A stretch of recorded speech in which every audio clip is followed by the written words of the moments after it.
Hello student, welcome back to my YouTube channel Shubham lecturer में आपका बहुत बहुत स्वागत है। मैं नरेंद्र सर। आज के इस वीडियो में हम पढ़ेंगे 12th केमिस्ट्री के कुछ महत्वपूर्ण प्रश्न हैं जो कि इस सीरीज में चल रहे हैं। ठीक, तो ये जो क्वेश्चन हैं आपके सामने, जो स्टूडेंट्स 2023 बोर्ड पेपर में बैठने वाले हैं उनके लिए मोस्ट इंपॉर्टेंट क्वेश्चन है, जो कई बार लगातार पूछे जा रहे हैं।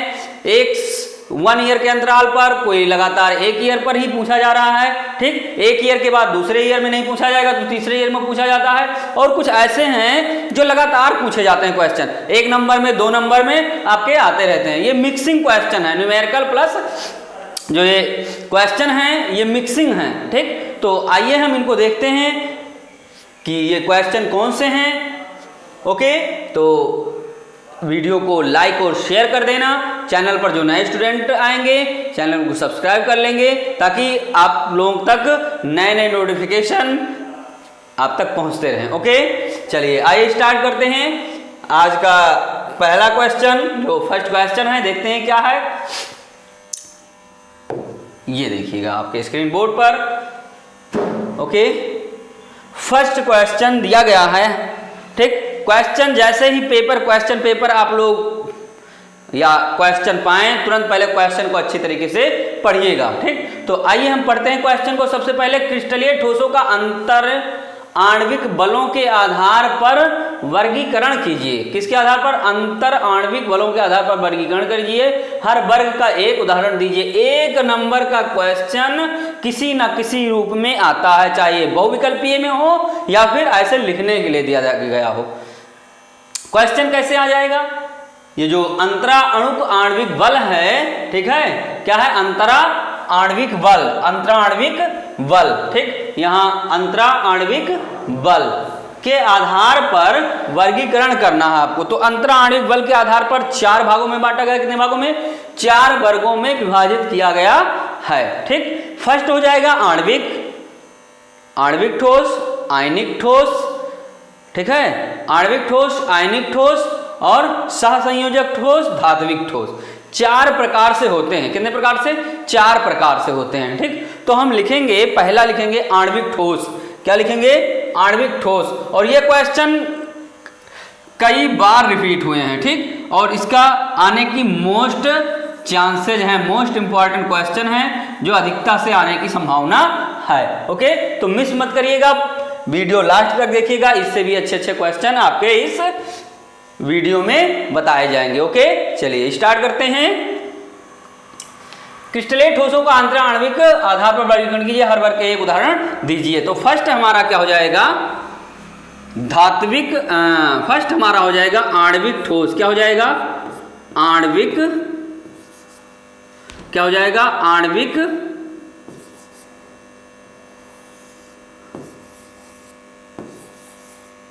आणविक ठोस। ओके, ये ठीक, क्या हो जाएगा? आणविक ठोस। ठीक, और इसका एक एग्जाम्पल देना है। तो आणविक ठोस में आप आयोडीन लिख सकते हैं। क्या लिख सकते हैं? आयोडीन। ठीक, आयोडीन। सल्फर भी लिख सकते हैं। क्या लिख सकते हैं? सल्फर। ठीक, और फास्फोरस। ठीक, फास्फोरस भी लिख सकते हैं। सफेद फास्फोरस लिख दीजिए, या सफेद फास्फोरस। ठीक, या एक पूछा तो आप 2 ही रहने दीजिए। ठीक, पहला हो गया। और दूसरा क्या हो जाएगा? पहला आणविक ठोस, दूसरा आयनिक ठोस। क्या हो जाएगा? आयनिक ठोस। ओके, क्रिस्टलीय ठोसों का अंतरा आणविक बलों के आधार पर, अंतरा आणविक रहेगा ये। ठीक, अंतरा आणविक बलों के आधार पर 4 प्रकार से। पहला आणविक ठोस, दूसरा आयनिक ठोस। आयनिक ठोस में तो सभी लोग जानते हैं, पहले ही आएगा NaCl, सोडियम क्लोराइड। क्या आएगा? Sodium chloride. क्या आएगा? Sodium chloride. ठीक, ये। और क्या आएगा? KCl आएगा। K2SO4 भी आ जाएगा। क्या आ जाएगा? K2SO4 भी आ जाएगा। और जो आयनिक रूप से या इलेक्ट्रॉन क्या करते हैं? निकालते हैं। ठीक, वो होते हैं आयनिक ठीक, जिनमें जो बंध या आपस में आणविक आधार पर बने, जिनमें जो बल लगा होता है वो आयनों के कारण होता है, आयन के कारण ये एक दूसरे से बंधे हुए होते हैं, वो आयनिक ठोस होता है। ठीक, इसमें आयनों के कारण ये आपस में बंधे हुए होते हैं। ठीक, देखिएगा नेक्स्ट दूसरा क्या, दूसरा हो गया, तीसरा देखिएगा, तीसरा हो जाएगा धात्विक ठोस। क्या हो जाएगा? धात्विक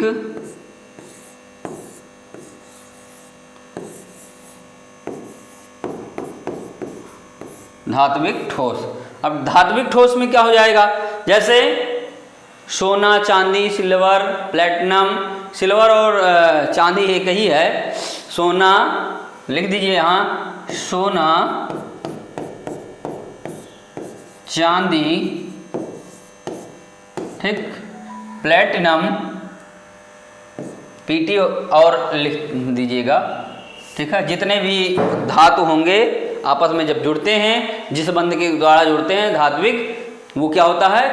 धात्विक ठोस कहलाता है। ठीक है, इनमें अंतराणुक बल धात्विक ठोस होता है। ठीक है, अब ये अंतराण्विक बलों के आधार पर कितने प्रकार के? 4 प्रकार के आणविक ठोस, आयोडीन सल्फर, आयनिक ठोस, सोडियम क्लोराइड एंड KCl, धात्विक ठोस, सोना और चांदी। 3 हो गए। चौथा देखिएगा 4 नंबर, फोर्थ क्या रहेगा? सहसंयोजक ठोस। सहसंयोजक, चौथा रहेगा सहसंयोजक ठोस। ठीक, क्या रहेगा? सहसंयोजक ठोस। ओके, सहसंयोजक ठोस में क्या आ जाएगा हमारा? अब सहसंयोजक ठोस में जिसमें साझा करके इलेक्ट्रॉन आपस में जुड़े होते हैं, जैसे फॉर एग्जांपल में हो जाएगा हीरा, ग्रेफाइट और सिलिका हो जाएगा। क्या हो जाएगा? हीरा, ग्रेफाइट एंड सिलिका हो जाएगा। ठीक, बकमिस्टर भी हो जाएगा इसी में। ओके, तो ये हुआ हमारा फर्स्ट क्वेश्चन। क्रिस्टलीय ठोसों को अंतराणिक बलों के आधार पर 4 भागों में डिवाइड किया गया है। ठीक, पहला आणविक, आयनिक, धात्विक एंड सहसंयोजक ठोस। आयनिक, अब आणविक ठोस के उदाहरण आयोडीन सल्फर, और आयनिक ठोस के सोडियम क्लोराइड, आणविक ठोस के सोना चांदी, और सहसंयोजक ठोस के हीरा एंड ग्रेफाइट। तो ये रहा हमारा फर्स्ट क्वेश्चन का आंसर। नोट कर लीजिए इसको तुरंत। ओके, हो गया। चलिए नेक्स्ट देखते हैं।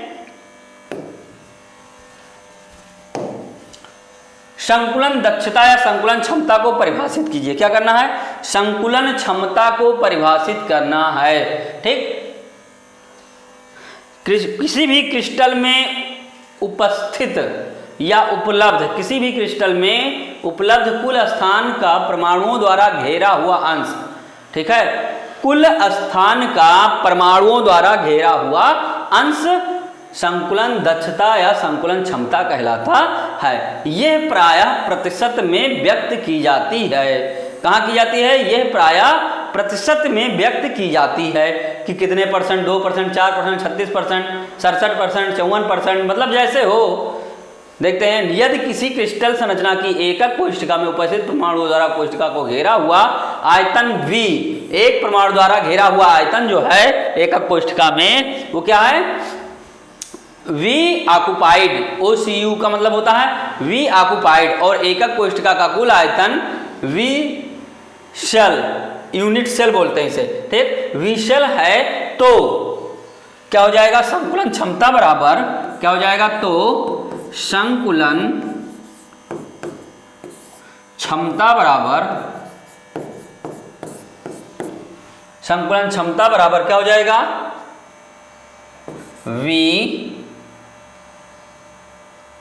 ऑक्युपाइड OCCU अपान V शेल, ठीक, इनटू 100, ये हो जाएगा। ओके, चलिए ये नोट कर लीजिए।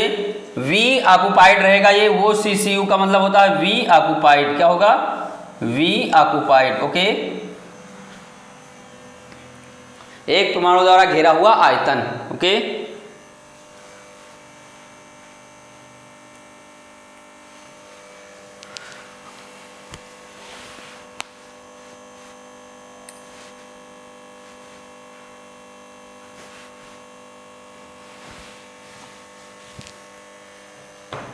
चलिए नोट हो गया, आगे चलते हैं नेक्स्ट।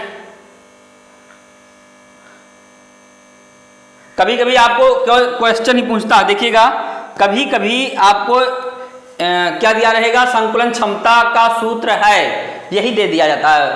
क्या दे दिया जाता है, संकुलन क्षमता है, तो V ऑक्युपाइड बान V शेयर इंटू 100 ऑप्शनल में दिया रहेगा, जिस पर अगर ये टिक है तो इसको टिक ऐसे मार दीजिएगा। ओके, चलिए नेक्स्ट हमारा क्या है,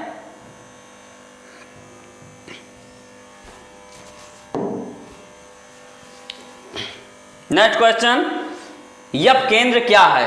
ठीक, वह स्थान जहां ऋणायन रिक्तिका में इलेक्ट्रॉन उपस्थित होता है यप केंद्र कहलाता है। मतलब जहां ऋणायन रिक्तिका होती है वहां इलेक्ट्रॉन जो पाया जाता है उसी को यप केंद्र कहा जाता है। बहुत सिंपल है, लेकिन ये आता बहुत है। यप केंद्र क्या होता है, ठीक, एक लाइन का है, लेकिन ये क्वेश्चन बार बार रिपीट होते रहते हैं, हर बार क्वेश्चन बोर्ड पेपर में आते रहते हैं। वह स्थान जहां ऋणायन रिक्तिका में इलेक्ट्रॉन उपस्थित होता है यप केंद्र कहलाता है। चलिए नेक्स्ट देखिएगा,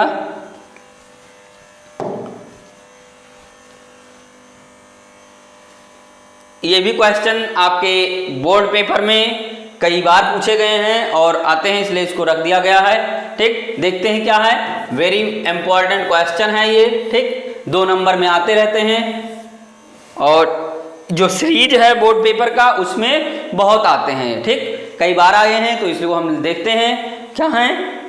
आयनिक ठोस तथा धात्विक ठोस में अंतर को स्पष्ट करना है। ठीक, तो अगर आयनिक ठोस आपको आयनिक पता है तो ठोस आराम से लगा सकते हैं। ठीक, इसमें टेक्निक क्या होगा, मेन जो टेक्निक है उसको देखिएगा, समझिएगा। आयनिक ठोस को देखिए, पहले दिया गया है इन ठोसों के अवयवी कण आयन होते हैं। क्या होते हैं, जो अवयवी कण होते हैं, पार्टिकल होते हैं, वो क्या होते हैं, आयन होते हैं। मतलब आयन एक दूसरे को आपस में जोड़े हुए रखता है, तभी आयनिक ठोस बनते हैं। क्या बनते हैं, आयनों के द्वारा ये आपस में जुड़े हुए होते हैं। ठीक, और तब आयनिक ठोस बनते हैं। इसमें क्या होता है, इन ठोसों का अवयवी कण धनावेशित धातु आयन और मुक्त इलेक्ट्रॉन होते हैं। मतलब धनावेशित धातु और मुक्त इलेक्ट्रॉन, धनावेशित धातु होगा तो इलेक्ट्रॉन बाहर निकलेगा, जैसे Cu जब निकलेगा तो Cu2+ होगा कि नहीं होगा, 2 इलेक्ट्रॉन बाहर निकलेंगे तो इलेक्ट्रॉन फ्री या मुक्त इलेक्ट्रॉन होते हैं। ये धात्विक ठोस कहलाता है। दूसरा देखिएगा, इन ठोसों, देखिएगा इन ठोसों का निर्माण धनायनों तथा ऋणायनों के त्रिविमीय विन्यासों में प्रबल स्थित वैद्युत बलों के बंधने पर होता है। क्या होते हैं, जब ऋणायन और धनायन आपस में त्रिविम विन्यासों में स्थिर वैद्युत बलों द्वारा बंधते हैं तो इनका निर्माण होता है, इनका आयनिक ठोस का। ओके, इनका निर्माण धातु परमाणुओं से होता है। किससे होता है, धातु परमाणुओं से होता है। धातु परमाणुओं की आयनन ऊर्जा निम्न होती है। ठीक, इसलिए ये आसानी से अपना संयोजी इलेक्ट्रॉन त्याग कर धनायन बनाते हैं। क्या होती है, आयनन ऊर्जा क्या होती है, निम्न होती। धातु परमाणुओं की आयनन ऊर्जा निम्न होती है, इसलिए आसानी से इलेक्ट्रॉन को त्याग देते हैं और बंध बनाने के लिए तैयार हो जाते हैं या धनायन बनाने के लिए तैयार हो जाते हैं। ओके, नेक्स्ट हमारा है, देखिएगा नेक्स्ट, ये ठोस कठोर तथा भंगुर होते हैं। मतलब कठोर भी होते हैं, अगर गिर जाए तो टूट जाते हैं जल्दी, भंगुर भी होते हैं। ये ठोस कठोर परंतु अत्यधिक आघात वर्धनता और तन्य होते हैं। ये ठोस तो होते हैं, ठीक, मजबूत भी होते हैं और कठोर भी होते हैं, लेकिन जब इस पर तोड़ा जाता है या पीटा जाता है तो ये बढ़ते चले जाते हैं, भंगुर नहीं होते हैं। ठीक, नेक्स्ट क्या है, इन ठोसों के गलनांक तथा क्वथनांक उच्च होते हैं। क्या होते हैं, गलनांक और क्वथनांक उच्च होते हैं। अधिकांश धातुओं के गलनांक तथा घनत्व तो उच्च होते हैं। इसमें क्या होता है, देखिएगा, अधिकांश धातुओं के गलनांक तथा घनत्व उच्च होते हैं। इसमें गलनांक और क्वथनांक दोनों उच्च होते हैं, क्योंकि जो आयनिक ठोस होता है ज्यादा ताप लेता है। ठीक है, ताप ज्यादा देंगे तब वो गलना स्टार्ट हो जाएगा, क्योंकि उनमें प्रबल स्थिर वैद्युत बलों द्वारा आपस में बंधे हुए होते हैं और उसको तोड़ना इतना आसान नहीं होता है। ठीक, इसमें क्या होता है, अधिकांश धातुओं के गलनांक तथा घनत्व उच्च होते हैं। जैसे अभी मान लीजिए बहुत सारे धातु हैं जिनके गलनांक बहुत ऊंचे ऊंचे होते हैं। ठीक, नेक्स्ट, ये ठोस अवस्था में विद्युत के कुचालक होते हैं, गलित अवस्था में और जलीय विलयन में विद्युत के सुचालक होते हैं। क्या होते हैं, ठोस अवस्था में विद्युत के तो ये कुछ अलग होंगे, लेकिन जैसे इनकी अवस्था परिवर्तित होगी या विलयन में डालेंगे इनको या फिर गलित अवस्था में होंगे तो इन विद्युत के सुचालक होते हैं। लेकिन ये ठोस अवस्था एवं गलित अवस्था में विद्युत के सुचालक होते हैं, मतलब ठोस अवस्था में और गलित अवस्था दोनों में विद्युत के सुचालक होते हैं। कौन? धात्विक ठोस। आप टेक्निक लगा के दोनों को कंपेरिजन करके लर्न करेंगे तो तेजी से लर्न होगा और जल्दी लर्न होगा, फिर कभी भूलेंगे नहीं। ओके, चलिए हो गया। नेक्स्ट,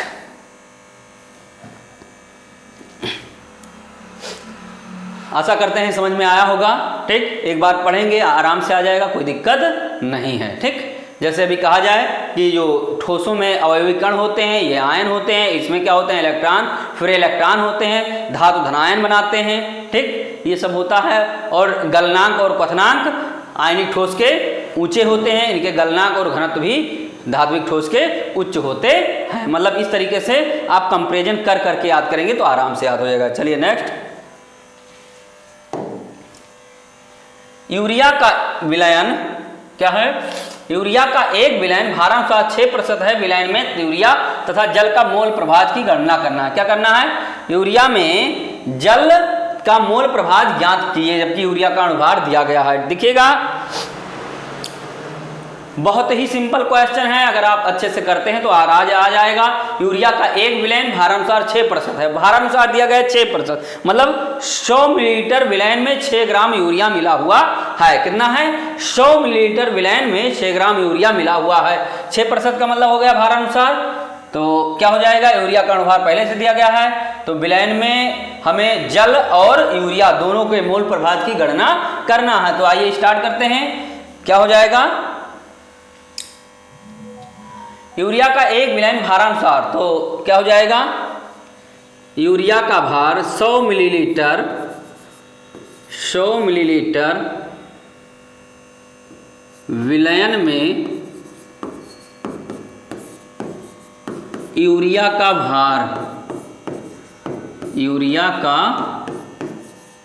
भार बराबर 6 ग्राम। ठीक, कितना है? 6 ग्राम है।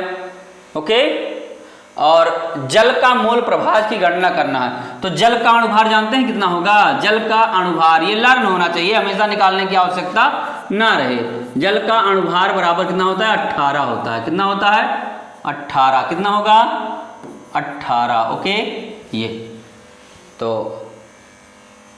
अब यूरिया के मोलों की संख्या निकालना है। क्या निकालना है? तो यहां लिख दीजिए यूरिया के मोलों की संख्या बराबर यूरिया के मोलों की संख्या, यूरिया का भार बटे यूरिया का ग्राम अणुभार। यूरिया का भार, यूरिया का भार बटे अणुभार। ठीक, किसका अणुभार? यूरिया का अणुभार।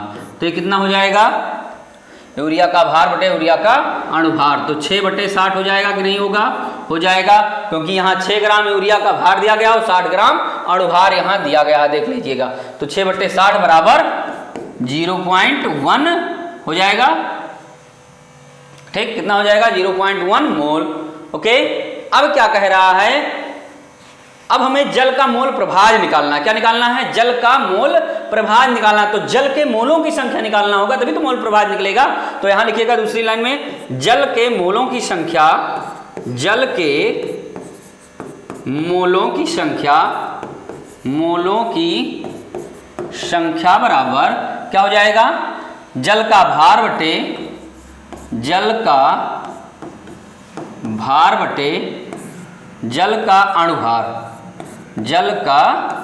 अणुभार। ठीक, जल का भार बटे जल का अणुभार बराबर जल का भार कितना दिया गया है? अब जल का भार कितना दिया गया है ये देखना है। तो 100 मिलीलीटर में है, तो 100 ग्राम में 6 ग्राम यूरिया, तो 100 - 6 नहीं हो जाएगा? तो 100 - 6 अपान कितना है जल का भार? 18 बराबर कितना हो जाएगा? 100 में से 6 गए 94/18। कितना हो जाएगा? 94 और 6 100, तो 94/18।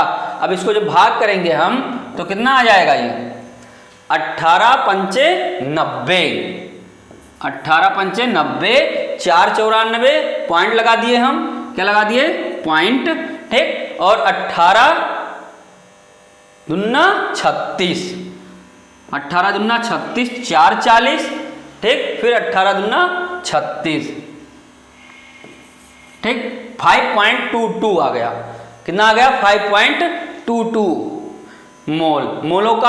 मोलों की संख्या आ गया, तो एक मोलों की संख्या कितना दिया गया है, एक जो यूरिया के मोलों की संख्या कितना है ये है, और जल के मोलों की संख्या आ गया।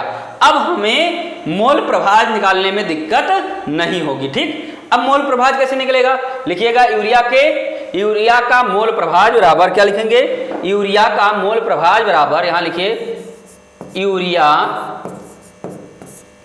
का मोल प्रभाज बराबर, या मोल अंश बराबर, जो भी लिखना चाहें आप, मोल प्रभाज बराबर क्या हो जाएगा, यूरिया के मोलों की संख्या, यूरिया के मोलों की संख्या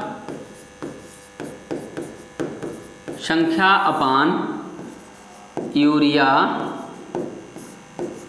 के मोलों की संख्या प्लस जल के मोलों की संख्या, क्या, जल के मोलों की संख्या, ओके।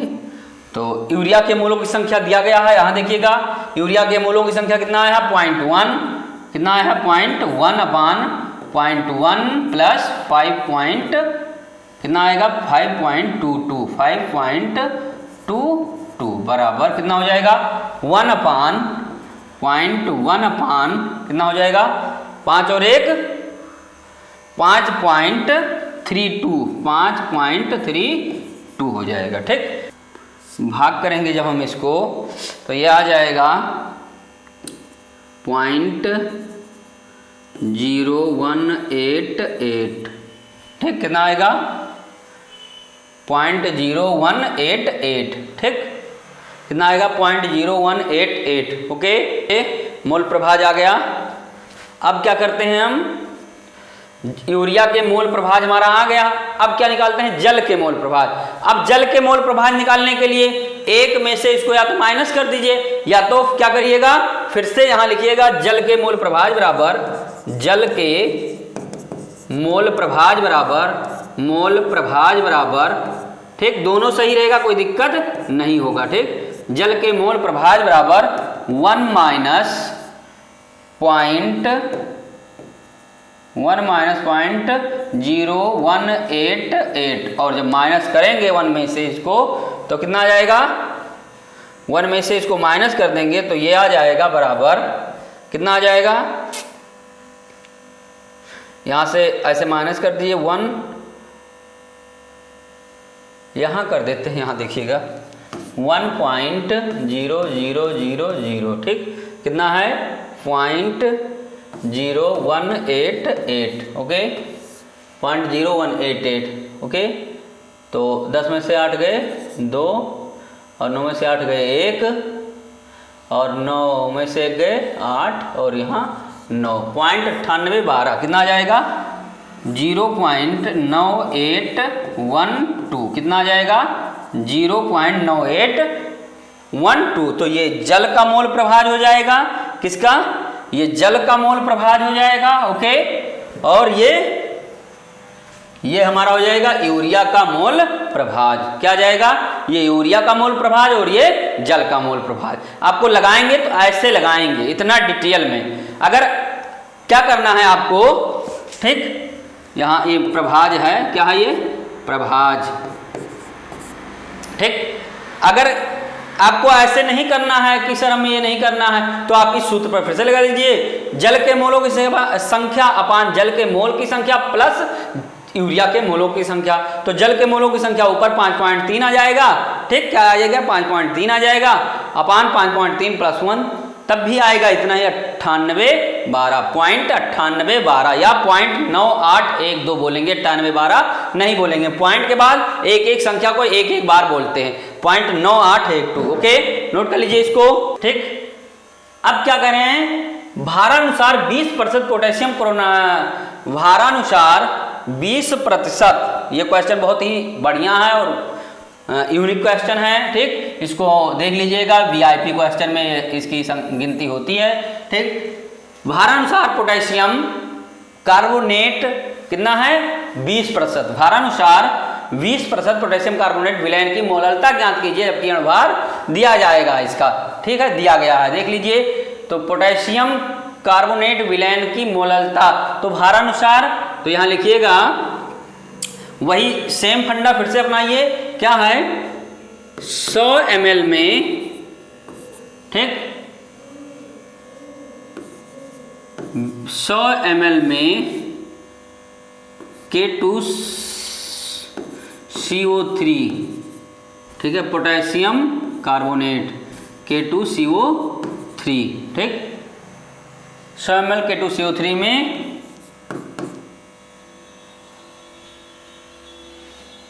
या ऐसे लिख दीजिए K2CO3 का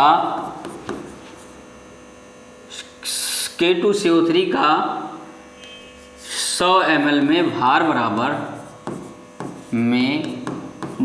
बराबर कितना हो जाएगा 100, कितना दिया गया है 20 ग्राम, कितना दिया गया है 20 ग्राम, ठीक। तो पोटेशियम कार्बोनेट का जो भार दिया गया है 20 ग्राम दिया गया है, ठीक। अब हमें क्या निकालना है, मोलों की संख्या निकालना है। क्या निकालना है, मोल कितने हैं, मोल अंश कितना है, देखते हैं। तो क्योंकि हमारे मोललता का सूत्र क्या होता है, मोललता जानते ही हैं आप लोग, मोललता बराबर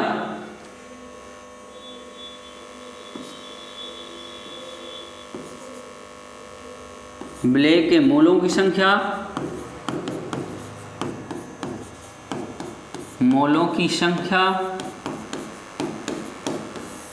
अपान विलायक का भार ग्राम में, विलायक का भार ग्राम में या किलोग्राम में, जो भी लिखना चाहो, विलायक का भार ग्राम में, विलायक का भार ग्राम में इंटू 1000, ठीक। ये होता है विलयन की मोललता। अब मोललता निकालना है तो विलेय के मोलों की संख्या निकालना पड़ेगा। तो विलेय के मोलों की संख्या क्या होता है, तो दिया जाएगा विलेय के मोलों की संख्या, या K2C, विलेय क्या है K2CO3 है, तो K2CO3 के मोलों की संख्या बराबर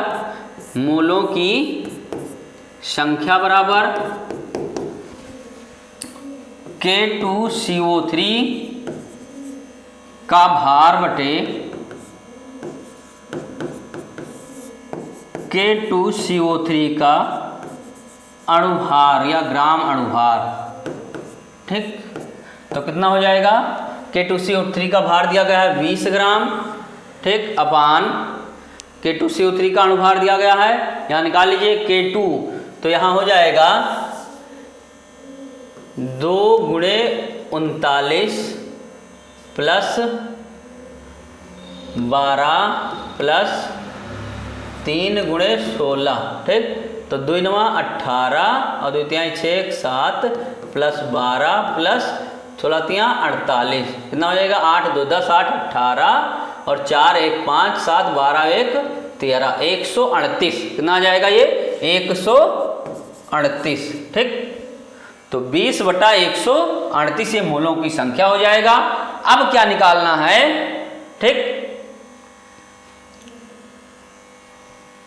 अब आपको इस सूत्र में विलायक का भार ग्राम में रख देना है। चलिए रख दीजिए।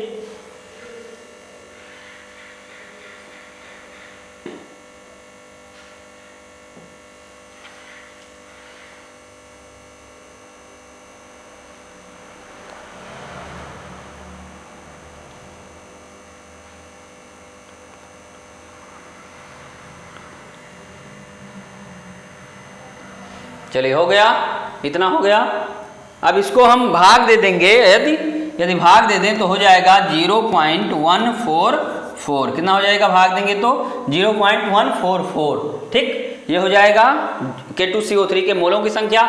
अब हमें 100 ml या 100 ग्राम विलयन में, ठीक है, क्या है 100 ग्राम, एक तो हमें आ गया विलेय का भार 20 ग्राम। अगर हम यहीं क्या करेंगे, विलायक का भार तुम्हें पता नहीं है तो यहां लिख दीजिए विलायक का भार बराबर, एक लिख दीजिए विलायक का भार बराबर, विलायक का भार बराबर क्या हो जाएगा, 100 ग्राम में या 100 ml में 20 ग्राम है, ठीक, तो 20 ग्राम क्या है, विलेय है, ठीक, तो हमारा विलायक कितना हो जाएगा 100 माइनस, अगर 100 में से 20 को घटा देंगे तो हमारा आ जाएगा 80 ग्राम। 80 ग्राम हमारा क्या हो जाएगा, विलायक जो कि जल है, ठीक, तो हो जाएगा 80 ग्राम हमारा आ गया। चलिए अब देखते हैं मोललता बराबर, विलयन की मोललता बराबर, विलयन की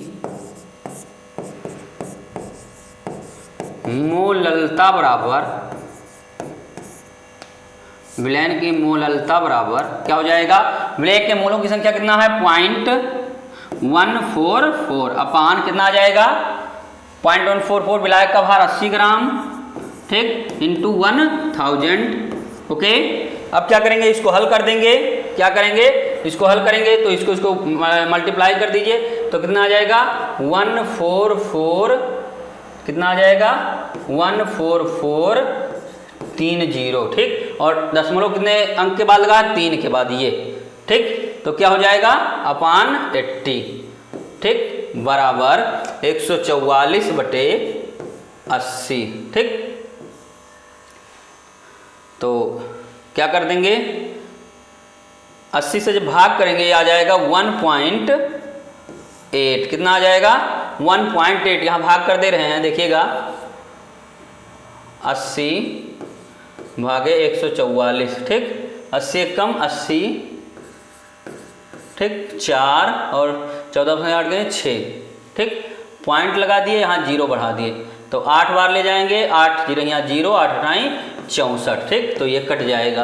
ओके, तो 1.8 आ गया क्या, विलयन की मोललता, क्या आ गया मोललता, विलयन की मोललता, ठीक, तो यहाँ मोललता बराबर लिख देंगे, मोललता बराबर 1.8 मोल प्रति किलोग्राम, 1.8 मोल प्रति किलोग्राम। ओके, एक बार चेक करेंगे, K2CO3 का मोल का 100 ml में भार बराबर, भार अनुसार है तो 100 ग्राम में भार बराबर होगा, ठीक है, तो K2CO3 का 100 ml में भार बराबर 20 ग्राम दिया गया है, विलायक का भार 100 बराबर 100 माइनस 20, क्योंकि एक हमारा विलेय पता है तो विलयन का 100 ग्राम होता है या 100% में होता है तो 100 माइनस 20 कर देंगे तो 80 ग्राम आ जाएगा, ठीक।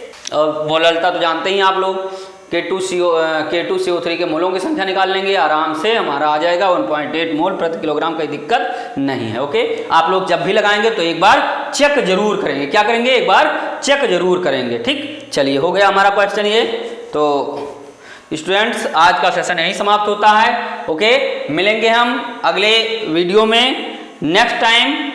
ओके, तब तक के लिए आप अच्छे से पढ़िएगा, क्वेश्चन लगाइएगा, जहां दिक्कत होगी तो आप कमेंट करके बता सकते हैं। ओके, कि सर ये प्रॉब्लम हो रही है, हम उसको यहाँ सुधारने की कोशिश करेंगे। वीडियो को लाइक और शेयर कर देना, जो चैनल पर नए स्टूडेंट हैं चैनल को सब्सक्राइब कर लेंगे। Thank you, that's all.